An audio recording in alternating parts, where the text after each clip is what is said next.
Live షోకి తిరిగి స్వాగతం. జిహెచ్ఎంసీ ఎన్నికల్లో విజయం టీడీపీదేనన్న నారా లోకేష్ గారి వ్యాఖ్యలతో ఏకీపిస్తారా అంటే 43% మంది అవునని, 57% మంది కాదంటున్నారు. ఇక రోజా గారితో మా చర్చ మొదలు పెడదాం. రోజా గారు చెప్పండి, నిన్న మీరు సస్పెండ్ అయిన తీరు కానీ ఇదంతా ఎట్లా మీరు రిసీవ్ చేసుకుంటున్నారు? మరి మీరు నిజంగానే అభ్యంతరకరమైన భాష వాడారా? మరి ఆ రకమైనటువంటి భాష ఒక మహిళల్లో మీరు ఒక మంచి అవకాశం వచ్చింది, రాష్ట్ర స్థాయిలో మంచి గుర్తింపు వచ్చింది, అలాంటి అవకాశాలని ఇలాంటి సస్పెన్షన్ల వల్ల మీకు నష్టం జరగదా? నిన్న అసెంబ్లీ గమనించిన ఈ రాష్ట్ర ప్రజల్లో ఎవరికైనా క్లియర్ కట్గా అర్థమవుతుంది, చంద్రబాబు నాయుడు గారు మహిళా సమస్యల మీద పోరాడుతున్న నాకు జవాబు చెప్పలేక నన్ను సభ నుంచి బయటికి పంపించేయాలి అనే కార్యక్రమానికి పూనుకున్నారని స్పష్టంగా తెలుస్తుంది. ఎందుకంటే వాయిదా తీర్మానం కాల్మని ముసుగులో మహిళల్ని వ్యభిచారంలోకి దించుతున్న వాళ్ళ మీద డిస్కషన్ చేయాలని మేమిస్తే మేము స్టేట్మెంట్ ఇస్తాం, ఆ తర్వాత మాట్లాడండి అని ముందు రోజు వాళ్ళు మాట్లాడటం, తర్వాత వాళ్ళు ఇచ్చిన స్టేట్మెంట్ మీరు చదివి ఉంటారు. సో అది దాని తర్వాత ఫస్ట్ స్పీకర్ నేను, దాని మీద మాట్లాడాల్సింది నేను. ఈరోజు జగన్ గారిని తిట్టినట్టు నన్ను తిట్టలేరు మహిళ కాబట్టి, నేను అడిగే ప్రశ్నలకు సమాధానం చెప్పలేరు కాబట్టి స్టేట్మెంట్ ఇవ్వగానే నన్ను బయటికి పంపించారు. నేను అడుగుతున్నా, నిన్న అసెంబ్లీలో స్లోగన్స్ నేను ఒక్కదాన్నే ఇచ్చానా? వైఎస్ఆర్సీపీలో 55 మంది ఎమ్మెల్యేలు ఇస్తే రోజా ఒకటే కనిపించిందా చంద్రబాబు నాయుడు? 55 మందిని సస్పెండ్ చేయాలి, వాళ్ళ ఇష్టం అది, వాళ్ళ ఇష్టం. నేను అనేది సేమ్ స్లోగన్స్ 55 మంది ఇచ్చాం. ఒకరికి గొంతు నొప్పి వచ్చినప్పుడు ఇంకోరు ఇచ్చినారు, మైక్ అయినప్పుడు ఏం చేస్తాం సార్? ఈ రోజు నేను క్లియర్ కట్ గా ఒకటి చెప్తున్నాను. చంద్రబాబు నాయుడు గారు విజయవాడలో జరిగిన సెక్స్ రాకెట్ ఏదైతే మణి ముసుగులో జరిగిందో అది మేము చెప్పిన ఆరోపణ కాదు, మీ కమిషనర్ ఎవరైతే ఉన్నారో ఆయన వెలుగులోకి తెచ్చినది. ఎన్ని వీడియో క్యాసెట్లు వచ్చినాయి, ఎంతమంది పేర్లు బయటకు వచ్చినాయి అన్ని మనం చూసాం. సో వాటినన్నిటిని మీ ప్రభుత్వం అధికారంలో ఉందని ఆ సాక్ష్యాధారాలను మాయం చేసేసి ఈరోజు అసలు మొత్తం రాష్ట్రం అంతా ఇది జరుగుతుందనేసి బురద చల్లాలంటున్నారు. ఇక్కడ ఏంటంటే పిక్ పాకెట్ చేసేవాడిని, రేప్ చేసిన వాడిని, మర్డర్ చేసిన వాడిని ఒకే ఘాటిని కట్టేసి మొత్తం నేరస్తులు అంటున్నాం. పిక్ ప్యాకెట్కి వేరే ఉంటుంది శిక్ష, మర్డర్కి వేరే ఉంటుంది. వెరస్ ఎక్కడో నువ్వు వడ్డీ వ్యాపారం చేసే వాళ్ళ మీద దాడులు చేసి దాంట్లో వైఎస్ఆర్సీపీ వాళ్ళు ఉన్నారని చెప్పి బురద చల్లటానికి ప్రయత్నిస్తున్నారు. నేను ఒకటే అడుగుతున్నా, ఈరోజు తమిళనాడులో ఏదైతే వడ్డీ వ్యాపారంతో ప్రజల్ని హింసిస్తే వాళ్ళ మీద కఠినమైన చర్యలు తీసుకొని అరెస్ట్ చేసి లోపల పెడతారు. ఎందుకంటే దానికి ఒక చట్టం చేశారు వాళ్ళు, కాబట్టి దాన్ని ఇంప్లిమెంట్ చేస్తున్నారు. అలాగే 1000 రూపాయల వరకు ఈ డైలీ బిజినెస్ ఉంటాయి కదా, అరటికాయలు అమ్మేవాళ్ళు, పూలు అమ్మేవాళ్ళు, వాళ్ళకి గవర్నమెంట్ బ్యాంకుల ద్వారా లోన్ ఇస్తుంది 1000 రూపాయలు. సాయంత్రం 25 పైసలు వడ్డీతో 1000 రూపాయలు కట్టేయాలి. సో ఆల్టర్నేట్ నువ్వు చంద్రబాబు నాయుడు ఇక్కడ ఎవరికి ఏం చేయలేదు. అండ్ రైతు రుణమాఫీ చేయలేదు, డ్వాక్రా రుణమాఫీ చేయలేదు, కొత్త రుణాలు నువ్వు బ్యాంకు ద్వారా ఇవ్వలేదు.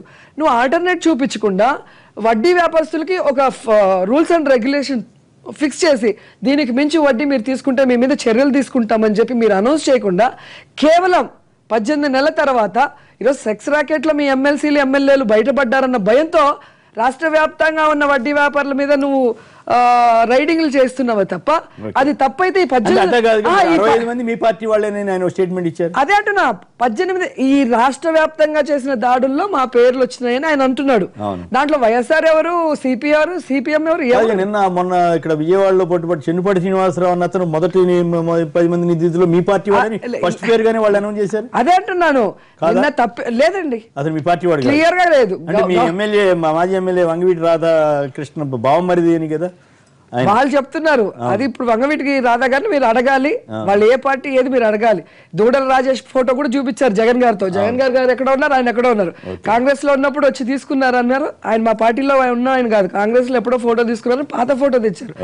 మీరు ప్రజెంట్ విహారయాత్రలు వాళ్ళ డబ్బులతో చేస్తూ ప్రజెంట్ లోకేష్ గాని చంద్రబాబు నాయుడు వస్తే ఇదే వాళ్ళు ఫ్లెక్సీలు పెడుతుంటే మాకు వాళ్ళు ఎవరో తెలియదంటే హాస్యాస్పదంగా ఉంది. నేను ఒకటే అంటున్నా, ఈ రోజు నీ కోటేసిన అంగన్వాడీ వర్కర్లు నిన్న ఎలా మాట్లాడారు, ఒరే చంద్రబాబు అంటున్నారు. ఆ పరిస్థితి ఎవరు తెచ్చుకున్నారు? మీరు తెచ్చుకున్నారు. ఎన్నికల ముందు మీరు ఇచ్చిన వాగ్దానాలు మీరు సక్రమంగా చేయకుండా అంగన్వాడీ వర్కర్లను ఎలా కొడుతున్నారు? ఈరోజు కాల్మని ముసుగులో మహిళల్ని వ్యభిచారంలోకి దించుతుంటే ఇది ఎంత ఎమోషనల్. ఇది మన ఇంట్లో మన కుటుంబ సభ్యులకు జరిగితే మనం ఇలాగే ఉంటామా? ఇది తెలుగుదేశం పార్టీ కుటుంబ సభ్యులకు జరిగితే ఇలాగే ఉంటారా? దీన్ని రాజకీయ రంగు పులమటానికి మొదటి రోజు అంబేద్కర్ గారిని తెర మీదకి తీసుకొచ్చారు, రెండో రోజు రోజా గారి తెర మీదకి తీసుకొస్తున్నారు. ఈరోజు రోజా గారి హావభావాలు సరిగ్గా లేవంటున్నారు. నేను చూపించండి అన్నాను.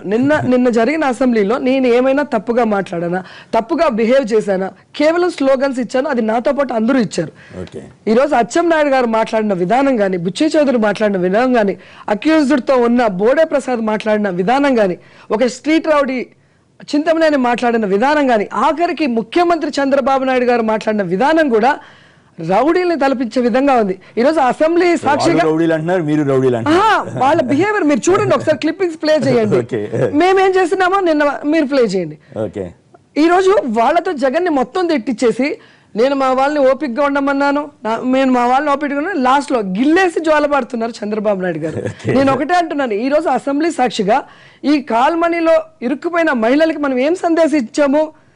మేము అసెంబ్లీలో ఉన్న మహిళా ఎమ్మెల్యేలనే నోరు మూయించగలం, బాధితులు మీరంతా, మా వాళ్ళు తప్పు చేసినా మీరు బయట పెట్టకూడదు అన్న సందేశం ఇచ్చారా లేదని? ఇది నవ్వులాట కాదు సార్ నేను చెప్పేది. ఏ ధైర్యంతో బాధితులు బయటకు వస్తారు? ఈ రోజు ఒకరిద్దరు ఇచ్చినారు కంప్లైంట్, కొన్ని వేల మంది దాంట్లో ఇరుక్కుపోయినారు, సూసైడ్ చేసుకున్నారు, ఊరు వదిలేసి వెళ్ళిపోయారు. వాళ్ళు ఎట్లా వచ్చి నీకు కంప్లైంట్లు ఇస్తారు? ఏ విధంగా వాళ్ళ బాధలు బయటకు చెప్పుకుంటారు? అవి చెప్తున్నామన్న మా మీదే క్యారెక్టర్ అసోసియేషన్ చేస్తున్నారు. మా బాడీ లాంగ్వేజ్ బాగాలేదంటున్నారు, మేము బూతులు మాట్లాడినామంటారు. బూతులు మాట్లాడాల్సిన అవసరం ఏంది? ఇన్ని ప్రెస్ మీట్లు, ఇన్ని డిస్కషన్లకు వచ్చినాం. ఇంత 14-15 ఏళ్ళకి రాజకీయాల్లో ఉన్నప్పుడు మా బాడీ లాంగ్వేజ్ బాగుంది, ఈ రోజు అపోజిషన్ పార్టీలో ఉన్నప్పుడు మాత్రమే మా బాడీ లాంగ్వేజ్ బాగాలేదంటే ఇది ఎంతవరకు సమంజసం? అది ప్రజలు కూడా చూస్తున్నారు కదా. సో ఒక సీరియస్ ఇష్యూని, ఒక సెంటిమెంట్ ఇష్యూని, ఒక సామాజిక సమస్యగా చూడకుండా దానికి ఒక రంగు పులిసి దీంట్లో వైఎస్ఆర్సీపీ వాళ్ళు ఉన్నారని చెప్పి దాన్ని తప్పించుకొని ఆ బాధితులకు ఒక న్యాయం చేయకుండా, ఒక భరోసా ఇవ్వకుండా చేయడం అనేది నిజంగా చాలా బాధగా ఉంది. మిగతా వాళ్ళు కూడా మాట్లాడిన తర్వాత మళ్ళీ మీతోటి మాట్లాడదాం. శేషు గారు భద్రాచలం జిల్లాలో ఉన్నారు. శేషు గారు నమస్కారం, మాట్లాడండి. శేషు గారు అండ్ గుడ్ మార్నింగ్ రోజా గారు. మాట్లాడండి. జనరల్ గా రోజా గారు ఏంటంటే కొంచెం అగ్రెసివ్ గా మాట్లాడే మనస్తత్వం ఉన్నవారే. అయితే ఇంతకు ముందు కూడా కొంచెం కాంట్రవర్షియల్ గా అనిపించింది. బట్ నిన్న మరి ఏడాది పాటు సస్పెన్షన్ అనేసరికి అందరికి కొంచెం ఆశ్చర్యంగానే ఉంది. ఎందుకంటే ఇంతకు ముందు నాకు తెలిసి ఒక 6 months అలా ఉండేది అనుకుంటే, ఏదైనా పెద్ద పనిష్మెంట్ లాగా. బట్ ఈసారి 1 year చేశారు. కానీ నేను అనుకోవటం మళ్ళీ రాబోయే రోజుల్లో డెఫినెట్ గా వాళ్ళు ఆ 1 year ని 1 month కో లేకపోతే 1 session కో. ఇక్కడ ఇంకో పాయింట్ ఉంది శేషి గారు, 1 year వేసినా 1 day వేసినా కూడా జనరల్ గా ఫస్ట్ ఒకవేళ నిజంగా తప్పు చేశారు అనుకుంటే క్షమాపణ అడుగుతారు, లేదా వివరణ అడుగుతారు. కనీసం అవేం అడగకుండా నేరుగా, అది కూడా ఈ ఇష్యూ చర్చ మొదలవుతున్న టైంలో వాళ్ళు చేసిన తీరంటే నేనే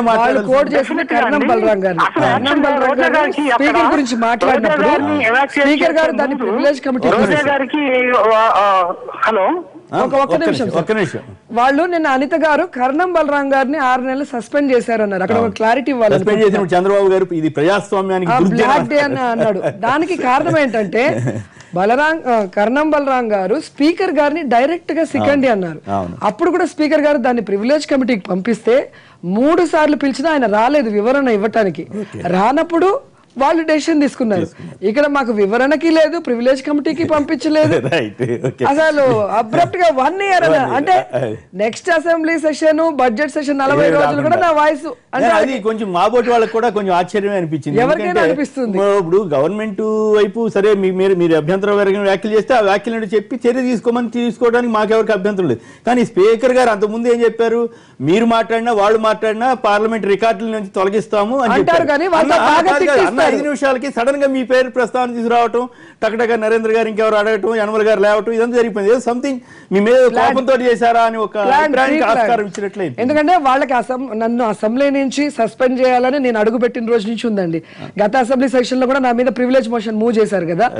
యాక్చువల్ గా ఆ రోజు నేను అసెంబ్లీలో లేను, అది నేను క్లియర్ కట్ గా కూడా ఆ రోజు మెన్షన్ చేశాను. అసెంబ్లీలో నేను లేను, అయినా నా పేరు ఇన్క్లూడ్ చేశారు. పెద్దవాళ్ళు మీకు క్షమాపణ చెప్పడం వల్ల నాకు ఎటువంటి అభ్యంతరం లేదని చెప్పా. అంటే నేను ఉన్నా లేకపోయినా నన్ను తరిమేయాలి అనేది చంద్రబాబు నాయుడు ఆలోచన. ఉమాకాంత్ గారు విజయవాడ నుంచి లైన్ ఉన్నారు. ఉమాకాంత్ గారు నమస్కారం, మాట్లాడండి. హలో నమస్కారం అండి. అక్కడ ఉన్న వాళ్ళందరికీ నమస్కారం అండి. నమస్కారం, మాట్లాడండి ప్లీజ్. నమస్కారం. అక్కడ ఉన్న వాళ్ళందరికీ నమస్కారం అండి. మాట్లాడండి ప్లీజ్. అయితే ఇక్కడ బ్యాంకింగ్ రంగంలో చాలా మార్పులు రావాలండి. చిన్న వ్యాపారస్తులకి ఎవరికి కూడా చాలా మందికి షూరిటీలు, సొంత ఇల్లు కూడా లేవు. అలాంటి పరిస్థితుల్లో కూడా గవర్నమెంట్ ఒక మంచి నిర్ణయం తీసుకొని వాళ్ళకి తక్కువ వడ్డీ మీద రుణాలు ఇప్పించగలిగితే ప్రతి ఒక్క రంగం కూడా అభివృద్ధి చెందుద్ది. కానీ ఇక్కడ గవర్నమెంట్ అన్ని వాళ్ళు ఎంతసేపు ఏ గవర్నమెంట్ ఉన్నా కానీ వాళ్ళ ప్రయోజనాల గురించి ఆలోచిస్తున్నారు కానీ ఇక్కడ ఉన్న జనాల గురించి ఆలోచించే పరిస్థితిలో లేరు. ఓకే అండి, బాగా చెప్పారు, మంచి పాయింట్ చెప్పారు. చెంగలాడి గారు మీరేమంటారు? నిన్న జరిగిన రోజా గారి సస్పెన్షన్ కానీ నిన్న జరిగిన తీరు కానీ మీరేమంటారు? సార్, అది కాల్ మనీ అనేది చర్చ జరగాలనేది ప్రతిపక్షం యొక్క డిమాండ్. దాన్ని అలౌ చేయలేదు. స్టేట్మెంట్ ఇస్తానని ముఖ్యమంత్రి గారి తరఫున చెప్పారు parliamentary legislative affairs minister. Statement అనేది గవర్నమెంట్ తీసుకున్నటువంటి చర్యల గురించి చెప్పే ఒక పత్రమే అది. దాని మీద క్లారిఫికేషన్స్ ఉంటాయి. అది at the mercy of the chair. Debate to discussion అంటే ఇప్పుడు ఆ మాట చెప్పినా మేము ఇస్తామన్నాం కదా, మీకెందుకు మీరు ఇదవుతారని స్పీకర్ గారు యనమల గారు అన్నారుగా. రూల్ పొజిషనే ఉంది కదా ఈ సబ్జెక్ట్ మీద. There are several rules, short discussion అని ఎన్నెన్నో ఉన్నాయి కదా. దాంట్లో ఈ పద్ధతిలో మీరు తీసుకోండి, this is the burning issue అని చెప్పేసి ప్రతిపక్షం అడుగుతున్నది. దాంట్లో నుంచి వచ్చిందే మేము ఇవ్వలేమని చెప్పి మేము స్టేట్మెంట్ ఇస్తామని దానివల్ల ఈ రాద్ధాంతంతో వచ్చింది. ఇక్కడ ప్రభుత్వం పాలకపక్షాన్ని మొట్టమొదటి తప్పు. రెండోది, అక్కడ కొంచెం చాలా వాగ్వాదాలు జరిగాయి.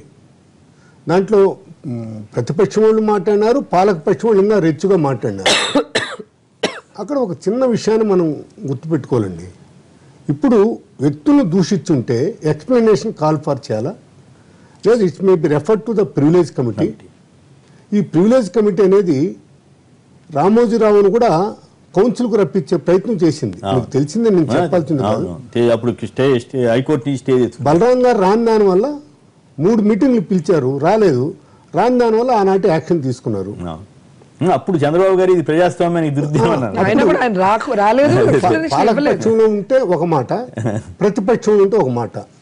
ఇప్పుడు 2000లో బాక్సైట్ను ఇష్యూ చేయాలని చెప్పేసి ఒక కమిటీ వేసి పంపించారు దుబాల్ కంపెనీకి. మళ్ళీ 2012లో గవర్నర్ లెటర్ రాశారు, ఇది దుర్మార్గమైనటువంటి చర్య, ఇది చేయకూడదు అన్నాడు.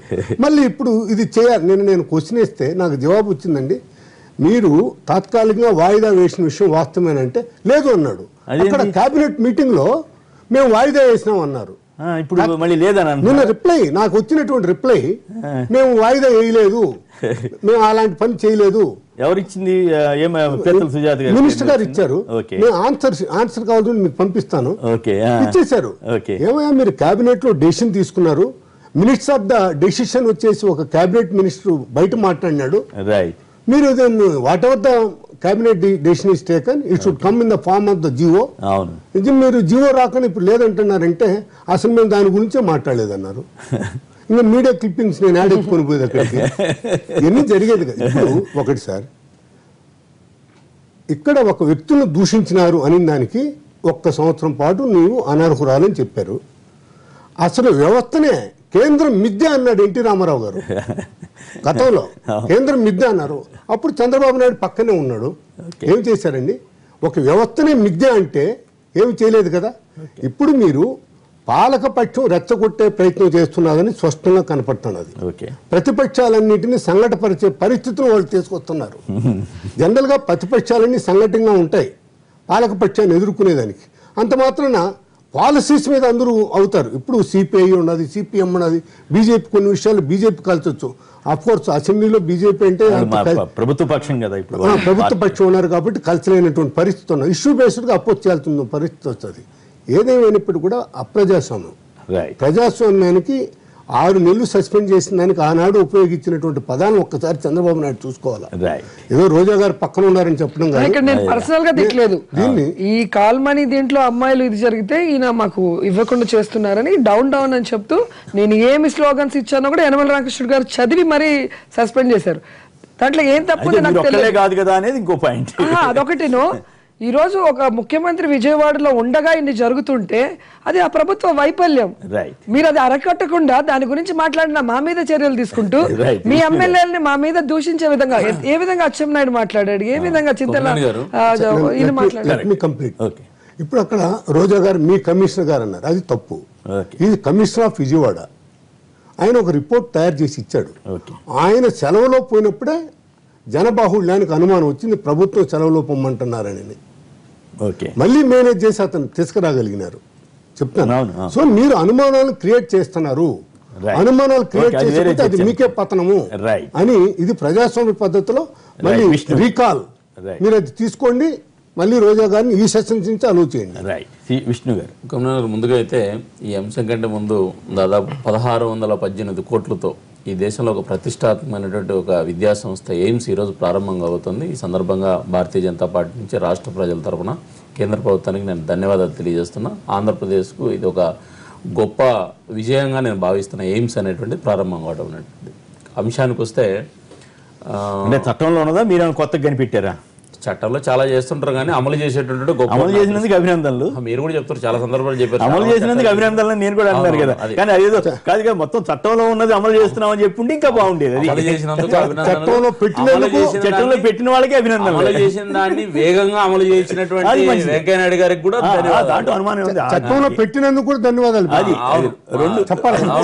చట్టంలో పెట్టినప్పుడు ధన్యవాదాలు, రాష్ట్రం విభజించిన కాంగ్రెస్ పార్టీకి ధన్యవాదాలు. వద్దని మీరు ఎప్పుడు అని చెప్పారు. రాష్ట్రాన్ని విభజించమని అడిగినారు. పెన్నమ్మని గుర్తుపెట్టుకోవాలి. పెన్నమ్మ సుష్మా స్వరాజ్ నన్ను మర్చిపోతుంది. అసలు విషయం ఏంటంటే కేంద్రం ప్రతి రాష్ట్రంలో ఒక ఐఐటి, ఒక ఐఏఎం, ఒక ఏఎంఎస్ పెడుతుంది. అంటే ఒకటి చట్టంలో కూడా పెట్టారు కాబట్టి ఇప్పుడు మా డాక్టర్ గారు ప్రాధాన్యత తగ్గించేద్దామంటారా? తగ్గిస్తున్నారు కాబట్టి మీకు లేదు, సంతోషమే, మాకు అభ్యంతరం లేదు. అది మేము సరదాగా ఒక మాట ఎక్కువ ఇవ్వాలి అంటున్నాం.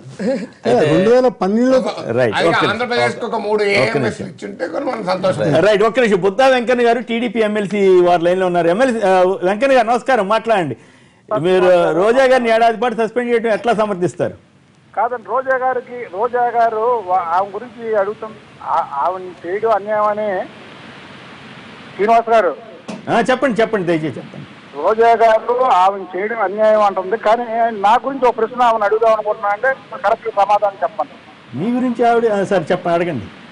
కాదు, నేను మా అన్నయ్య ఆయనకి 87లో వివాహం అయ్యి వేరువేరుగా ఉంటే జగన్మోహన్ రెడ్డి పచ్చి అబద్ధాల కోరు. మేమిద్దరం ఒకే ఇంట్లో ఉంటున్నాము. ఆయన కూడా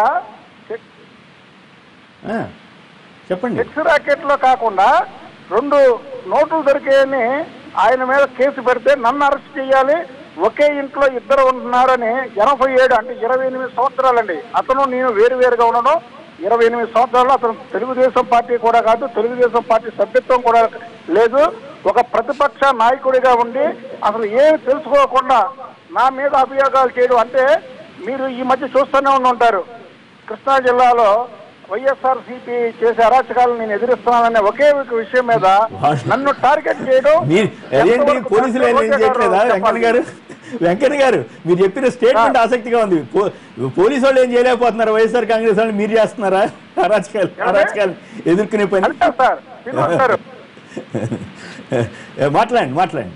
శ్రీనివాస్ గారు, మొన్న మీరు గుడివాడ విషయం చూశారు. అక్కడ ఒక శాసనసభ్యుడు ఛాలెంజ్ చేసి తెలుగుదేశం వాళ్ళు కొడతాను అది ఇది అంటే మేము అక్కడికి వెళ్ళి అరాచకాలను అడ్డుకట్ట వేయడం, ఇవన్నీ చూసి జగన్మోహన్ రెడ్డి లేనిపోయిన ఆరోపణలు. ఇప్పుడు కొన్ని ఆఫీసులన్నీ ఖాళీ చేపించే పని మీరు ఏమన్నా తీసుకున్నారా? ఒక నాయకురాలు, తెలుగుదేశం నాయకురాలు ఇంటిని సిపిఐ వాళ్ళు ఆక్యుపై చేసుకున్నారు తిరుపతిలో. మీరు వచ్చి దాన్ని ఖాళీ చేయించండి. తిరుపతిలోనే సిపిఐ నాయకురాలు. ఒక్క నిమిషం. రోజా గారు సమాధానం చెప్పిన తర్వాత మళ్ళీ నాగేశ్వర గారు విష్ణుతో మాట్లాడు. చెప్పండి. వారు ఏదో అంటున్నారు, మా బ్రదరు మీ ఇద్దరు వేరువేరుగా 83 నుంచి ఉంటుంటే మీ నాయకుడు తెలియకుండా ఇష్టం వచ్చినట్టు అబద్ధాలు చెప్పారనేది వారి అభియోగం. ఇంకోటి కాల్మనీలో వాళ్ళ బ్రదర్ 2 నోట్లే దొరికాయి అంటారు. ఈరోజు మేము వేసిన నిందలు కాదు ఇది. ఎవరైతే బాధితురాలు కంప్లైంట్ చేశారో ఆ కంప్లైంట్ ని సిన్సియర్ గా మరి ఏ విధంగా ఆయన గౌతమ్ సవాంగ్ గారు ముందుకు తీసుకెళ్లి రైడింగ్స్ చేసిన తర్వాత ఏ విధంగా దొరికిన డబ్బు గానీ చెక్స్ గానీ ఇవన్నీ చూసి వాళ్ళు అనౌన్స్ చేసింది. ఈ రోజు వాళ్ళు చేసినప్పుడు నేను మా బ్రదర్ వేరువేరుగా ఉంటుంటే మీరు ఎట్లా మమ్మల్ని కలుపుతారు, నా మీద ఎట్లా అభియోగం మోపుతారు అన్నది ఆయన ప్రశ్న. వాళ్ళు కలిసి ఉన్నారా లేదా అని ఇప్పుడు వాళ్ళు చెప్తున్నారు తప్ప అక్కడ వెళ్ళి మనం విజయవాడలో ఎంక్వైరీ చేయాలి. ఎంక్వైరీ చేసుకుని కదా మీ నాయకుడు ఎంక్వైరీ చేసి ఆయన మాట్లాడారు. ఉమ్మడి కుటుంబము కలిసే ఉన్నారు అని. ఉమ్మడి కుటుంబం కలిసే ఉన్నారు, ఆస్తిపాస్తులు కూడా విడి తీసుకోలేదు, అంత వ్యాపారాలు ఒకటే అన్నారు. సో కాదని వాళ్ళు ఈ రోజు అన్నారు. చంద్రబాబు నాయుడు గారు అయితే నేను అన్ని చేసేసాను, నేను ఇచ్చిన హామీలు అంటున్నారు. అలాగే ఉంటుంది. కాబట్టి బుద్ధ వెంకన్న మీద ఏదో నాకు పర్సనల్ కోపమో లేదా బోడే ప్రసాద్ మీద పర్సనల్ కోపమో కాదు. ఇక్కడ బాధితురాలు వైఎస్ఆర్సీపీ వాళ్ళ మీద ఎవరి మీద కంప్లైంట్ చేయాల, మీరు వైఎస్ఆర్సీపీ వాళ్ళ మీద బురద చల్లడానికి రాష్ట్ర వ్యాప్తంగా ఏదైతే వడ్డీ వ్యాపారస్తుల మీద మీరు దాడి చేశారు, కనీసం ఒక వడ్డీ వ్యాపారం చేయడం తప్పు, ఇక మీద చేస్తే వీళ్ళ మీద శిక్ష ఉంటుందని ఒక అనౌన్స్మెంట్ లేకుండా తప్పించుకోవడానికి చేస్తున్నారు. మీరు బాధితులు ఇచ్చిన కంప్లైంట్లు దొరికిన వాళ్ళు ఈ రోజు మీ బ్రదర్ ఉన్నారంటే అది మీకు సిగ్గుచేటు. ఈ రోజు ఒక అంగన్వాడీ టీచర్ ఇంటికి వెళ్తే ఆమె లేకపోతే వాళ్ళ భర్తనే వెంకన్న గారు ముద్దాయి అయితే మనం బుద్ధా వెంకన్న గారు ముద్దాయి అందాం. మనం నేనంటే ఇప్పుడు మా ఇంట్లో మా కుటుంబ సభ్యులు ఉన్నారు, నా కుటుంబ సభ్యులు తప్పు చేస్తారు, లేదా రోజా గారు బ్రదర్ ఉన్నారు, రోజా గారు బ్రదర్ తప్పు చేశారు అనుకోండి, నేను ఏమంటాను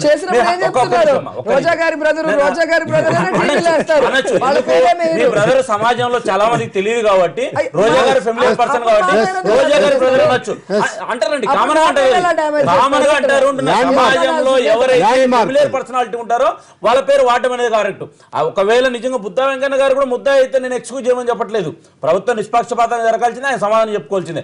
ఇష్యూ ఏంటంటే ఇష్యూ ఇప్పుడు మాట్లాడుతున్నది రోజా గారు కానీ బుద్ధా వెంకన్న గారు కానీ, బుద్ధా వెంకన్న గారి బ్రదర్ ముద్దా అయిన సందర్భంలో ఆయనకు సంబంధించినటువంటి విషయంలో బుద్ధా వెంకన్న గారి పేరు వచ్చిన సందర్భంలో ఆయన వివరణ ఇచ్చాడు.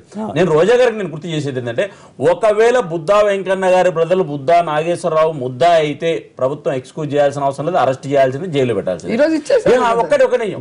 సాక్ష్యాలు కూడా తారుమారు అయిపోయినాయి కాబట్టి ధైర్యంగా నేను అసెంబ్లీలో చెప్తున్నాను, తీసుకురండి సాక్ష్యాలు అంటున్నారు. వినండి, ఒకటి ఇప్పుడు కమిషనర్ గారు అంటే వారిని వివరణ, ఇప్పుడు వీరిని సస్పెండ్ చేశారు, వీరు వివరణ ఇచ్చుకుంటున్నారు. ఇప్పుడు బుద్ధా వెంకన్న గారు ఆయన వివరణ ఇచ్చుకున్నాడు ఏమని, నాకు నా కుటుంబ సభ్యులకు సంబంధం లేదు, నా కుటుంబ సభ్యులు ఎవరైనా భాగస్వాములు ఉంటే కూడా వాళ్ళని అరెస్ట్ చేయండి అని చెప్పడం జరిగింది. ఆయన చెప్పాడు, లోనే వచ్చినప్పుడు జరిపాడు. సరే, రెండో అంశం రోజా గారి సస్పెన్షన్ సంబంధించినటువంటి అంశానికి వస్తే, ఒకటి ఈ శాసనసభ ప్రారంభమైనప్పటి నుంచి శాసనసభలో మాట్లాడుతున్నటువంటి అధికార పార్టీ సభ్యులు లేదా ప్రతిపక్ష పార్టీ సభ్యులు వీళ్ళందరికంటే మా రాయలసీమలో, వారు కూడా రాయలసీమ కాబట్టి, మా సోదరుడు రాయలసీమ కాబట్టి, రాయలసీమలో ఇంకా కొంత మంచి భాష మాట్లాడుకుంటారు. ఎక్కడ నీళ్లు పట్టుకునే చోట మహిళలు.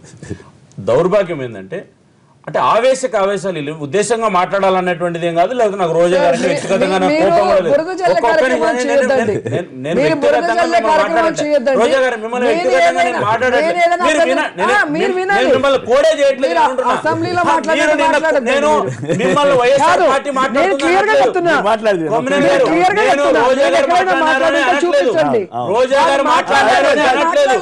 రోజా గారు మాట్లాడినారని అనట్లేదు, వైఎస్ఆర్ కాంగ్రెస్ అది దుర్మార్గం. నేను ఒక సంవత్సరం సస్పెండ్ చేయడం అనేటువంటిది రోజా గారిని ఒక సంవత్సరం సస్పెండ్ చేయడం అనేటువంటిది భారతీయ జనతా పార్టీకి మేము స్వాగతించడం లేదు. అయినా కూడా జరగబోయేది ఏంది కుమ్మినేని గారు, నాకంటే మీరు 40 సంవత్సరాలు శాసనసభ దగ్గరగా చూశారు. రేపు ఏం చేస్తారు, వీళ్ళే వైఎస్ఆర్ కాంగ్రెస్ పార్టీ ఈ రోజు పెడతారు, స్పీకర్ మీద మోషన్ మూవ్ చేస్తారు, ఖచ్చితంగా అవిశ్వాసం పెడతారు, పెడతానే చర్చలు జరుపుతారు, రోజా గారి సభకు పిలిపిస్తారు.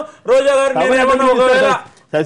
రోజా గారు రేపు నేనేమన్నా అనింటే, మీకు ఎవరికన్నా బాధ కలిగింటే, నేను ఎవరిని అనలేదు, మీ దగ్గర రికార్డులు బయట పెట్టమంటారు. ప్రభుత్వం కూడా చాలా సందర్భాల్లో రికార్డులు ప్రభుత్వం బయట తెచ్చింది. రోజా గారు ఏమన్నారో కూడా ఒక రికార్డులు బయట పెట్టింటే కొంత బాగుండదు గారు. ఒకవేళ నిజంగా ఇప్పుడు రోజా గారిని మనం కొన్ని అంశాల్లో నేనైతే సమర్థిస్తా, కొన్ని అంశాలు వ్యతిరేకిస్తా. ఏంటంటే, ఆంధ్రప్రదేశ్లో ఇప్పుడు ఏ పార్టీ అయితే రోజా గారిని విమర్శిస్తుందో, ఏ పార్టీ అయితే అహభావాలు బాగలేదని చెప్పి రోజా గారు అంటుందో, అదే పార్టీలో కీలకమైన నేతగా ఆమె పనిచేసింది, అపోజిషన్ లీడర్గా పనిచేసింది, రోడ్డు మీద స్ట్రీట్ ఫైట్లు చేసింది, ప్రభుత్వానికి వ్యతిరేకంగా ఉద్యమం చేసింది. అబ్బా ఆ రోజు రోజా గారు బాగా మాట్లాడినారు, చాలా బాగా మాట్లాడినటువంటి వ్యక్తులు ఎవరైతే ఉన్నారో, ఈ రోజు రోజా గారు బాగా మాట్లాడేది అంటే మరి వాళ్ళు సరైనటువంటి శిక్షణ ఇచ్చింది అనేటువంటిది భావన. రెండు, వీరు శాసనసభ్యురాలుగా సమస్యల పట్ల అవగాహన ఉన్నటువంటి ఒక శాసనసభ్యురాలు. వీరికంటే ఇంకా అనేక సమస్యల మీద కొన్ని అంశాల మీద కొందరికి అవగాహన ఉన్నటువంటి మహిళా శాసనసభ్యులు ఉండొచ్చు, కానీ కొన్ని అన్ని అంశాల మీద అవగాహన ఉన్నట్టు శాసనసభ్యురాలు రోజా గారికి కూడా నా సూచన ఏంటంటే, భవిష్యత్తులో రాష్ట్రానికి మంచి జరగాలంటే కొంత సమస్యల మీద అవగాహన ఉన్నటువంటి శాసనసభ్యురాలు రోజా లాంటి వాళ్ళు శాసనసభలో కొంత జాగ్రత్తగా వ్యవహరించి ప్రజా సమస్యలను వెలుగులో తీసుకొస్తే బాగుంటుందని నా అభిప్రాయం. రెండు, ఒకవేళ ముఖ్యమంత్రి గారి పట్ల సభలో మాట్లాడినటువంటి ఏదైతే పదం ఒకటి వాడారో దానికి ఎక్స్ప్లెనేషన్ రోజా గారు చెప్పారు. నేను అనింది దాని షార్ట్ కట్ లో కాల్మని బాబు అని నేను అన్నారు. అది ప్రభుత్వం వైపు నుంచి వచ్చిన ప్రకటన అయితే కామబాబు అన్నారు అనేటువంటి ఒక పదాన్ని వాడినారని చెప్పి దాని మీద వివరణ ఈమె కూడా ఇచ్చుకుంది. ఇప్పుడు అదే పదం అందరూ వాడారు, విపక్షంలో ఉన్న 55 మంది వాడారు. ఒకవేళ ఇప్పుడు ఆరోపణ చేస్తుంది రోజా గారి మీద కదా, ఆరోపణ చేస్తుంది రోజా గారి మీద కదా, మిగతా 54 మంది శాసనసభ్యులు నేనేమంటే చేయట్లేదు కదా. నేనేమంటున్నానంటే రోజా గారికి కూడా వివరణ ఇచ్చుకునేటువంటి అవకాశం ఇవ్వాల్సిందే. రోజా గారు వివరణ ఇచ్చిన తర్వాత కూడా సభలో సస్పెండ్ చేసే సాంప్రదాయాలు పాటించాల్సిందే. ఒకవేళ అక్కడ ఉన్నటువంటి ఎవరైతే సభానాయకుడు ఎవరైతే ఉన్నారో ఆయన కూడా ఈరోజు రోజా గారికి మాట్లాడింటే కదా ఆయన 9 సంవత్సరాలు ముఖ్యమంత్రి. మీ పార్టీ ఏమో ఎట్లాగో ప్రభుత్వంలో భాగస్వామ్యం చేశారు, మీరేం మాట్లాడలేకపోతున్నారు. కుమార్ రాజు గారు స్పష్టంగా మాట్లాడాడు, 1 సంవత్సరం అనేటువంటిది కాదు, మైక్ కట్ చేయడం అనేటువంటిది వాళ్ళు ఆలోచించారు. రోజా గారి విషయంలో పొగిడినప్పుడేమో గంటలు ఇచ్చారు విష్ణురాజుకి, ఈ రోజు అన్యాయం జరిగినప్పుడు ఆయన ఒకవేళ రోజా చంద్రబాబు నాయుడు గారి పట్ల రోజా గారు మాట్లాడారు, ఇప్పటికైనా సరే విత్డ్రా చేసుకోవాల్సిందే. నేను అంటే ప్రజా సమస్యల విషయంలో మాట్లాడొచ్చు, ఒక్క నిమిషం దీనికి మాత్రం నేను క్లారిఫికేషన్ ఇవ్వాలి. నేను అనలేదు అనేది వాళ్ళకి తెలుసు కాబట్టి వాళ్ళు వీడియోలు బయటకు పెట్టలేదు. నేను ఆడియో వీడియో 2 బయట పెట్టండి, నేను దేనికైనా రెడీ అని చెప్పాను. నేను తప్పు చేయలేదు. ఒక్కరోజు కూడా నన్ను సస్పెండ్ చేసే అర్హత వాళ్ళకి లేదు. అధికార పార్టీ ట్రాప్ లో మీరు ఎందుకు పడుతున్నారు? ప్రతిపక్ష పార్టీగా మీరు సభలో సమస్యలు ఎవరైనా పార్టీ అయినా కూడా సమస్య మీద స్పందించడానికి మైక్ అయినప్పుడు స్పీకర్ పోడియం దగ్గరికి వెళ్తారు, దగ్గరికి వెళ్ళా. ఎవరైనా 10 ఏళ్లలో తెలుగుదేశం కూడా గురించి సెక్స్ రాకెట్ గురించి మాట్లాడుతున్నారు కదా, చట్టబద్ధంగా కేసులు రిజిస్టర్ అయ్యాయి కదా. నిన్న సాయంకాలం నేను 3 గంటలు ప్రెస్ కాన్ఫరెన్స్ పెట్టే వరకు భారతీయ జనతా పార్టీ పేరు లేదు, భారతీయ జనతా పార్టీ సంబంధించిన పేరు రాలేదు. 5 గంటలు నేను ప్రెస్ లో నుంచి బయటకు వస్తున్నా మా పార్టీ స్టేట్ ఆఫీస్ నుంచి, భారతీయ జనతా పార్టీ సంబంధించిన 4 సభ్యులు ఉన్నారు. నేను చెప్తున్నా ఈ రోజు, నేను ఎన్టీవీ సాక్షిగా చెప్తున్నా, భారతీయ జనతా పార్టీ అలా అనైతికమైనటువంటి వ్యక్తులు ఒక గంట కూడా పెట్టుకోలేదు. మీ మీద రిజిస్టర్ అయినటువంటి పార్టీలు ఏవైతే ఉన్నాయో, తెలుగుదేశం పార్టీ కావచ్చు, వైఎస్ఆర్ కాంగ్రెస్ పార్టీ కావచ్చు, సిపిఐ పార్టీ కావచ్చు, లేదా కాంగ్రెస్ పార్టీ కావచ్చు, మీ పార్టీల ప్రాథమిక సభ్యత్వం నుంచి మీరు సస్పెండ్ చేసే ధైర్యం ఉందా లేదు నన్ను అడుగుతున్నాను. డాక్టర్ నాగేశ్వర గారు మాట్లాడడానికి ముందుగా గుంటూరు నుంచి ఒక లైన్ లో ఉన్నారు. హలో, నమస్కారం అండి, మాట్లాడండి. రమేష్ నమస్కారం సార్. సురేష్ గారు మాట్లాడండి. పెద్దలందరికీ నమస్కారం సార్. ప్లీజ్ మాట్లాడండి. ఈ రోజు అసెంబ్లీ జరుగుతున్న తీరు మాత్రం చాలా దారుణంగా ఉందండి. ఇది ప్రతిపక్షం కావచ్చు, అధికార పక్షం కావచ్చు. ప్రతిపక్షాన్ని ఇప్పుడు ప్రదర్శిస్తున్న వీళ్ళ తీరైతే అధికార పక్షం కొంచెం అనగదొక్కుతున్నట్టుగా అనిపిస్తుంది. సరే, ఏదేమైనప్పటికీ నిన్న దాడిచెట్టి రాజా గాని, ఇంకొక శివరామరెడ్డి ఎమ్మెల్యే మీద కానీ, శివప్రసాద్ రెడ్డి గారి మీద కానీ, వాళ్ళు యనమల రామకృష్ణుడు గారు ఒకరోజు సస్పెండ్ ప్రవేశపెడితే ఈయన అత్యుత్సాహంగా స్పీకర్ గారు 2 రోజులు దాన్ని సస్పెండ్ చేయడము, ఇవన్నీ కూడా కొంచెం చాలా హేయంగా ఉన్నాయి. రోజా గారి విషయంలో వివరం కూడా తీసుకోకపోవడం అనేది కొంచెం మాకైతే చూసే వాళ్ళకి కొంచెం ఇదిగా ఉంది. వెంకటేశ్వర గారు విజయవాడ నుంచి మరొకరు లైన్ లో ఉన్నారు. వెంకటేశ్వర గారు నమస్కారం, మాట్లాడండి. సార్ నమస్కారం అండి. పెద్దలందరికీ కూడా నమస్కారాలు. గుడ్ గుడ్, మాట్లాడండి సార్. నిన్న రోజా గారు శాసనసభలో ముఖ్యమంత్రి గారిని, గౌరవ చంద్రబాబు నాయుడు గారిని విమర్శించిన విధానాన్ని తీవ్రంగా తప్పుపడుతున్నా సార్ నేను వ్యక్తిగతంగా. ఓకే, ఎందుకంటే ఇప్పుడు సెక్స్ రాకెట్ అనేది 4 గోడల మధ్య జరిగేటువంటి విధానం. కాల్మాని అనేది దేశవ్యాప్తంగా నడుస్తుంది. తెలంగాణ, ఆంధ్ర, రాయలసీమ అన్ని ప్రాంతాలు కూడా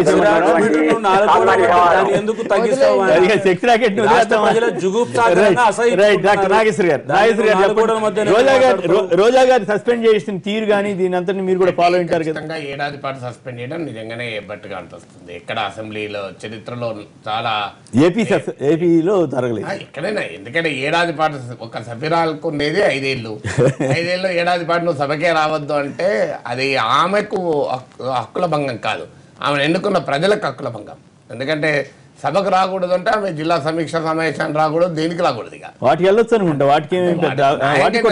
ఇప్పుడు నువ్వు సభ్యురాలు హోదాలనే పోతావు కదా, నీ దానికి ఎలా చేశారనుకోండి, ఇప్పుడు సభకు ఎందుకు వస్తావు? వీళ్ళకి జీతపత్యాలు యథా ప్రకారం వచ్చేస్తాయండి. హౌస్ కు మాత్రమే సస్పెన్షన్ తప్ప మిగతాకి జీతభత్యాలు కాదు కాదు, హౌస్ కు మాత్రమే సస్పెన్షన్ తప్ప మిగతాకి కాదు. జీతభత్యాల కొరకు ఏ సభ్యుడు పనిచేయడు. ఇప్పుడు అదే రోజా గాని ఇంకో గంట సేపు ఎక్కువ మాట్లాడుతా అంటే జీతం తీసుకోకుండా ఉంటా అంటది. ఇప్పుడు ఆమె ఓకే నాకు 2 గంటలు టైం ఎక్కువ జీతం తీసుకోను, రిటర్న్ ఇస్తా అంటది కావాలంటే. అది లెక్క కాదు. అయితే ఒకటి ఏడాది పాటు సస్పెండ్ చేయడం సహజంగానే బెట్టగా అనిపిస్తుంది, కొద్దిగా ఎక్కువ రియాక్షన్. కానీ ఒక్కటి మాత్రం గ్యారెంటీ, ఇది కాకపోతే ఇంకోటి, ఆంధ్రప్రదేశ్ అసెంబ్లీ గందరగోళంగానే ఉంటుంది ఇంకా 5 ఏళ్ల వరకు, 2019 వరకు. కారణం ఏంటంటే ప్రధాన అధికారంలో ఉన్న వాళ్ళు అసలు ప్రతిపక్ష ఉనికినే మనగడనే సహించే పరిస్థితిలో లేరు. ప్రతిపక్షంలో ఉన్నవారు మేము ఓడిపోయామన్నది జీర్ణించుకోలేకపోతున్నారు ఇంకా. ఎందుకంటే 2012లో అపూర్వ విజయం సాధించి 2014లో ఓడిపోయారు. ఈ ధోరణి ఉన్నంత కాలం ఇలాగే ఉంటుంది. ఇంకో రెండో కారణం ఏంటంటే వేరే పార్టీలు లేవు. ఇప్పుడు తెలంగాణలో 6-7 పార్టీలు ఉన్నాయి, ఆడున్నాయి 2 పార్టీలు. ఇప్పుడు మిత్రుడు బీజేపీ నాయకులు ఇక్కడ మాట్లాడుతున్నా కానీ అసెంబ్లీలో ఈ స్థాయిలో మనోని పంపిస్తే మంచిగా తొందరగా ఎక్కడైనా శాసన మండలి మనోడు సోమ్ వీర్రాజు బృందం ఉన్నాడు, అందుకే సోమ్ వీర్రాజు గట్టిగా మాట్లాడు. బీజేపీలో 2 లైన్లు కదా, చంద్రబాబు వ్యతిరేకులు. వెంకయ్య నాయుడు గారు కమిటెడ్ కన్విక్షన్ ఇట్లా లిస్ట్ అవుతారు సీతోనైనా కరేజియస్ కర్టియస్ అని. వీర్రాజు గారు అవినీతి ఉన్నది, గారు వెంకయ్యనాయుడు గారు విష్ణువర్ధన్ రెడ్డి అందరూ బీజేపీ టీడీపీ బీపీ తెచ్చుకున్నారు. మీరు వెంకయ్య నాయుడు గారు వాడిన ప్రశంసా పదాలతో సోమ్ వీర్రాజు గారు ఒక ప్రెస్ కాన్ఫరెన్స్ పెట్టి చెప్పారు. నేను ఇంకోసారి అడగా వాళ్ళ ఈవినింగ్ ప్రెస్ కాన్ఫరెన్స్ పెట్టి పార్టీలో వెంకయ్య నాయుడు గారు జాతీయ నాయకులు, సోమ్ వీర్రాజు గారు రాష్ట్ర నాయకులు, రాష్ట్రంలో కొన్ని వ్యూహాలు ఉంటాయి, కేంద్రంలో కొన్ని వ్యూహాలు ఉంటాయి. మాది రాజకీయ పార్టీ.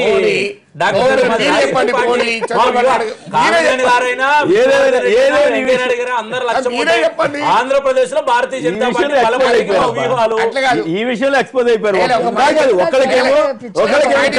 ఒకరికి అత్యద్భుతమైనటువంటి నీతివంతమైనటువంటి ప్రభుత్వం ఎట్లా కనపడుద్ది, అదే పార్టీలు ఇంకోళ్ళకి అత్యంత కరప్ట్ ప్రభుత్వం ఎట్లా చెబుతారు? అంశాల వారిగా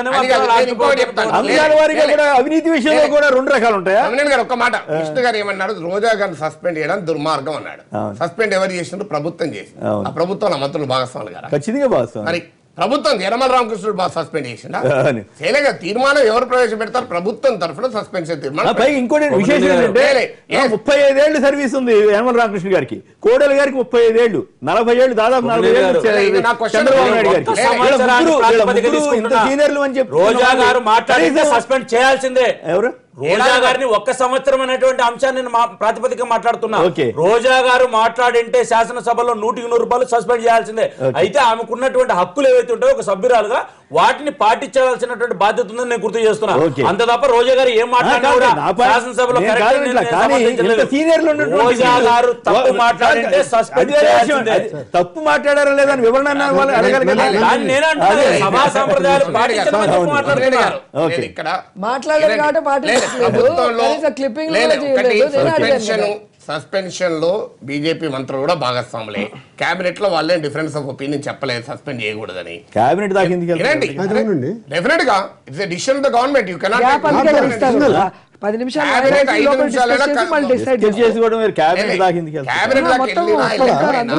మంత్రులంతా కూర్చొని అవన్నీ ఎక్కడ జరుగుతుంది సార్? భలే వాళ్ళు ముఖ్యమంత్రి ఎవరుంటే వాళ్ళు కూర్చోవాలి. నిర్ణయాన్ని కనుక ఒక పొలిటికల్ పార్టీ అపోజ్ చేస్తే సంబంధిత పార్టీ నాయకుడు ఆయన అక్కడ అపోజ్ అని చెప్పాడు, మన మిత్రుడు ఇక్కడ దుర్మార్గం అనే చెప్పేశాడు, పదం వాడాడు. సో ఇప్పుడు బీజేపీ తెలుగుదేశం చర్యను దుర్మార్గం అని భావిస్తోంది. భావించండి. బీజేపీ ఒక్క విషయం, తెలుగుదేశం పార్టీ అంశాల వారిగా ఇష్యూలు ఇన్వాల్వ్ అవుతుంది. రోజా గారు చంద్రబాబు నాయుడు గారిని మాట్లాడింటే తప్పు అని కూడా మాట్లాడుతున్నా, క్షమాపణ కూడా చెప్పమని చెప్తున్నాను. సభలో అవసరమైతే ఆమెకు చెప్పుకునేటువంటి అవకాశం కూడా చెప్తున్నాను. అంతే తప్ప డాక్టర్ గారు భారతీయ జనతా పార్టీ తెలుగుదేశం పార్టీకి ఇడ మనం ఈ అంశంతో విభేదాలు కాదు, ఒకటే సభలో జరిగినటువంటి అంశం మీద మాట్లాడుతున్నాం. నేను ఒకటే సభలో ఏమైనా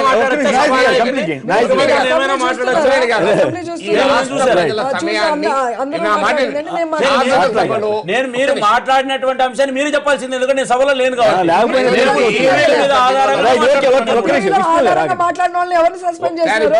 మాట్లాడచ్చు అంటున్నా నేను, మీరు సభ్యురాలు కదా. అదే అంటున్నాను బా, నేను మాట్లాడలేదు.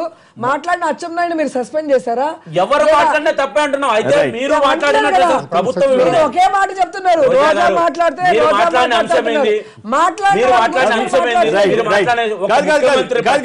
మాట్లాడే సందర్భంలో కామబాబు అని రోజా గారు అన్నారనేటువంటిది స్పీకర్ అక్కడ పార్లమెంటరీ శాసనసభ వివరణ ఇచ్చారు. ఒకవేళ అన్నారా లేదనేటువంటిది రోజా తప్పు కదా. ముఖ్యమంత్రి గారిని కరెక్టే మీరు చెప్పింది వాస్తవం. అనుంటే తప్పు కాదు, అది అనుంటే ఖచ్చితంగా తప్పు. ఒకటి.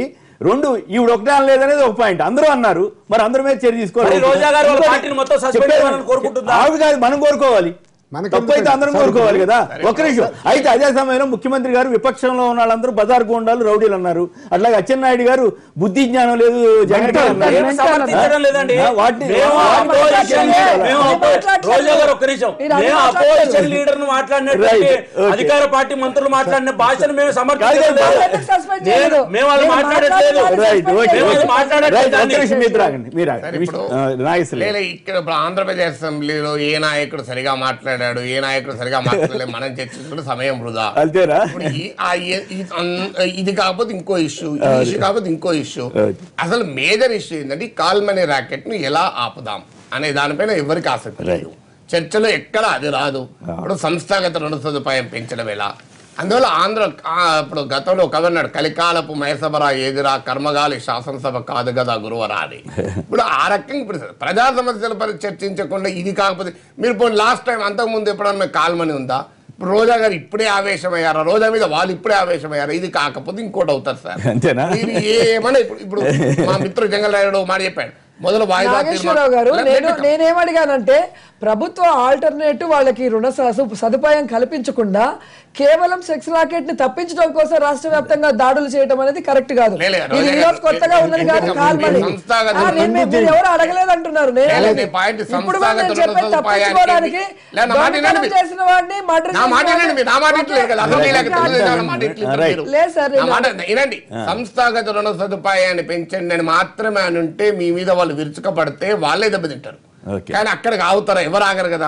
వీళ్ళు ఆ పార్టీని వాళ్ళు ఈ పార్టీని తిట్టుకుంటా అంటారు కదా. మా పార్టీలో మాత్రం ఎవరు లేరు, ఎదురు పార్టీలోనే అందరు ఉన్నారని చెప్తుంటారు కదా. ఇప్పుడు దీనికి పొలిటీషియన్స్ అన్ని చాలా ప్రధాన మేజర్ పార్టీల పొలిటీషియన్స్ ఇన్వాల్వ్ అయినారు. దీన్ని వాళ్ళు ఒప్పుకోదలుచుకోలేదు. ఎవరు ఉన్నా కూడా ఆ పార్టీ మొత్తాన్ని మనం అనాల్సిన అవసరం లేదు. పార్టీ నాయకుని పార్టీలుగా తీసేయాలి అంతే. కానీ ఫండమెంటల్ గా సమస్యలు చర్చించకూడదు. ఇది కాకపోతే ఇంకోటి ఒక పాయింట్ చెప్తా. వాయిదా తీర్మానం ఇచ్చారు. డెఫినెట్ గా దీని మీద చర్చ జరగాల్సి ఉండే, స్టేట్మెంట్ కాదు. ఎందుకంటే మీరు ఇచ్చారు వాయిదా తీర్మానం మీరే ఇస్తారు. శాసన మండలి ఉన్న వాళ్ళు ఎవరు ఇయ్యరు. వాళ్ళు మా పార్టీలో కూడా నేను వాయిదా తీర్మానం మిగతా ఇష్యూలు మీరు పొలిటికలైజ్ చేసినా పర్లేదు. ఇది విమెన్ ని వ్యభిచారంలోకి దించేది ఒక ఎమోషనల్, ఇది ఒక సామాజిక సమస్య. దీన్ని కూడా పొలిటికల్ చేసి మమ్మల్ని ఎదురు దాడి చేయడం అనేది కరెక్ట్ కాదు. మల్లేష్ గారు ఏలూరు నుంచి లైన్ లో ఉన్నారు. మల్లేష్ గారు నమస్కారం, మాట్లాడండి. నమస్కారం అండి. అక్కడ ఉన్నటువంటి పెద్దలందరికీ కూడా నమస్కారము. నమస్కారం, మాట్లాడండి ప్లీజ్. నమస్కారం అండి. అక్కడ ఉన్నటువంటి పెద్దలకు మీకు అందరికి. ఇప్పుడు సార్, ఇప్పుడు ఈ 29 రాష్ట్రాలు, కేంద్రంలో పార్లమెంటు, ఎగువ సభ దిగువ సభ ఉంది. ఎక్కడైనా ఈ విధంగా ఒక మహిళ కావచ్చు, లేదంటే ఎవరైనా సభ్యులు కావచ్చు, అసెంబ్లీలో ఈ విధంగా వ్యవహరిస్తున్నారా? ఒక పాయింట్. గతంలో హావభావాలు ఏ విధంగా ప్రదర్శించారు రోజా గారు, ఏ విధంగా మాట్లాడారు, తర్వాత స్పీకరు సస్పెండ్ చేస్తే మళ్ళీ అధికార పార్టీ కూడా వాళ్ళందరూ కూడా మళ్ళీ ఆమెను సస్పెండ్ చేయాలంటే ఆ రోజు క్షమాపణ చెప్పారు. మరి పదే పదే ఈ విధంగా తప్పులు చేసి మిమ్మల్ని ఎందుకుంది? దేనికి? ప్రజా సమస్యలను పార్లమెంట్ యాక్చువల్ గా ఆ రోజైతే ఏదైతే నన్ను సస్పెండ్ చేయాలని గతంలో అనుకున్నారో ఆ రోజు నేను అసెంబ్లీలో లేను. అండ్ ఆ ముందు రోజు వాళ్ళు ఏదైతే క్లిప్పింగ్స్ రిలీజ్ చేశారో, ఒక పీతల సుజాత అనే ఒక మహిళని, ఒక ఎస్సీని కులాన్ని అడ్డుపెట్టి నన్ను తిట్టించారు. మా చంద్రబాబు నాయుడు కాలుగొట్టికి నువ్వు సరిపోవు అని చెప్పి. అప్పుడు మీరు మా జగన్ గారి కాలుగొట్టికి సరిపోరు, ఒళ్ళు పెంచడం కాదు బుర్ర పెంచండి అన్న. అది తప్పెలా అవుతుంది? ఒక మహిళ లేసి ఒక పార్టీ తరఫున మాట్లాడినప్పుడు నేను మాట్లాడకుండా చేతులు కట్టుకోవాలంటారు. అంటే ప్రాబ్లం ఏంటంటే అధికార పక్షంలో ఉన్న వాళ్ళకి అవకాశం ఉంటది, మీకు ఉండదు. జాగ్రత్తగా ఉండాలేమో. వాళ్ళు ఏం మాట్లాడినా వాళ్ళకి ఎదురు ఉండదు, ఇబ్బంది ఉండదు. గవర్నమెంట్ వాళ్ళది స్పీకర్ వాళ్ళకి కూడా తెలియాలి కదా. ఇప్పుడు నేను వాళ్ళతో మాట్లాడలేదు, మేము స్పీకర్ గారితో డిమాండ్ చేస్తున్నాం. ఎందుకంటే మాకు ఆయన పెద్ద చంద్రబాబు గారి వైపుకి వెళ్ళారట కదా, అందుకే చూపిమంటున్నాను కదా. అబద్ధ వీళ్ళకి కావాల్సిన ఛానల్లో వీళ్ళకి నచ్చినట్టు మాట్లాడేసుకునేసి అవి టెలికాస్ట్ చేసుకుంటున్నారు తప్ప నిజంగా అక్కడ నేను ఆయన పేపర్లు లాక్కోవటానికో లేదా ఆయన్ని దూషించో అభ్యంతరకరంగా చేస్తే చూపిండి అంటున్నా. ఆ రోజు కూడా బోండవమ్మ ఇక్కడ మీ ఎమ్మెల్యేలందరినీ నరికి పాతేస్తా అన్నాడు అసెంబ్లీలో, క్షమాపణ చెప్పించలేదు. గవర్నమెంట్ పార్టీని కూడా క్షమాపణ చెప్తారా? సార్ చెప్పేది అండి సార్, ఎవరైనా ఒకటే, అసెంబ్లీ ఏమి శ్మశానం కాదు, దేవాలయం అంటారు కదా. అండ్ మేము మొత్తము వీడియో క్లిప్పింగ్స్ కావాలి అని చెప్పి లెటర్ పెడితే మాకు ఇవ్వనే లేదు. కానీ వాళ్ళకి 5 నిమిషాల్లో టీవీలోకి వచ్చి నా హావభావాలు చూపించాలనుకున్నారు. కానీ అక్కడ జరిగిన విషయం ఆ రోజు చూశారు కదా. రైతు రుణమాఫీ మీద జగన్ గారు మాట్లాడుతుంటే కట్ చేస్తే మా నాయకుడికి మాట్లాడే అవకాశం ఇమ్మని మేము స్పీకర్ అడగడానికి వెళ్ళాం. స్పీకర్ అడగాల్సిన అవసరం మాకు. రోజా గారిని నేను సూటిగా ఒకటే అడుగుతున్నా, మీకు సమస్యల పట్ల అవగాహన ఉంది, నేను అపోజిషన్ పార్టీ అయినా కూడా నేను మాట్లాడినా.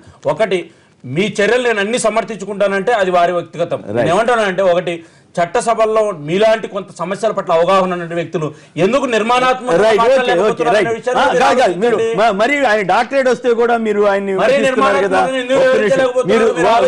చంద్రబాబు గారి డాక్టరేట్ వస్తే మీరు మా జనరల్ మాట్లాడితే ఉపయోగం ఉంది, స్పెసిఫిక్ గా అడగాలి. కానీ మీరు చంద్రబాబు గారు అడిగేదానికి కూడా చెప్పాలి కదా. అయ్యే జనరల్ ఉపన్యాసాలు మీరు టీవీ చూసారో లేదో నాకు. ఒక్క నిమిషం. మహిళా సంక్షేమం గురించి ఫస్ట్ అసెంబ్లీలో నేను లేసి మాట్లాడుతుంటే ఇదే సీనియర్ మంత్రి గోపాలకృష్ణారెడ్డి లేసి ఆమె ఒక సినిమా ఆమె ఒక ఐరన్ లాగా ఆమె మాట్లాడుతుంది అన్నారు. ఇది సంస్కారం అని నేను అడుగుతున్నా. ఒక మహిళా సమస్య మాట్లాడుతుంటే అలాగే రిషితేశ్వర్ గారి మరణం గురించి రిషితేశ్వర్ గారి మరణం గురించి ఆయన లెగ్గు పెట్టాలకే యాక్సిడెంట్ జరిగింది, అంతకంటే ఐరన్ మీరే మాట్లాడారు.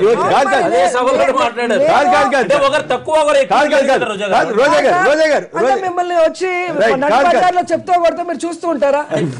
చెప్పండి, చూస్తూ ఉంటారా? మీకు ఇదే భాషతో మీ సమస్య అంతా వస్తున్నది ఏంటంటే మీకు ఎన్ని రకాలైనటువంటి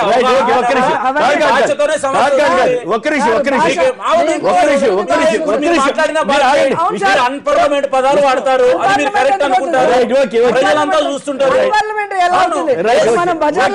కరెక్ట్ అనుకుంటే కరెక్ట్ అనుకుంటే మాట్లాడే భాష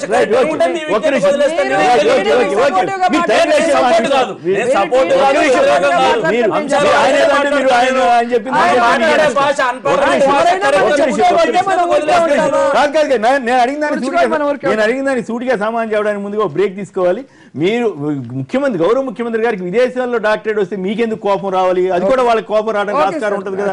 దానికి మీరు సమాధానం చేయడానికి ముందుగా జిహెచ్ఎంసీ ఎన్నికల్లో విజయం టీడీపీదేనన్న నారా లోకేష్ గారి వ్యాఖ్యలతో ఏకీవిస్తారా అంటే 45% మంది అవునని, 50% మంది కాదన్నారు. ఇప్పుడు చిన్న విరామం తర్వాత లైవ్ షో కొనసాగుతుంది.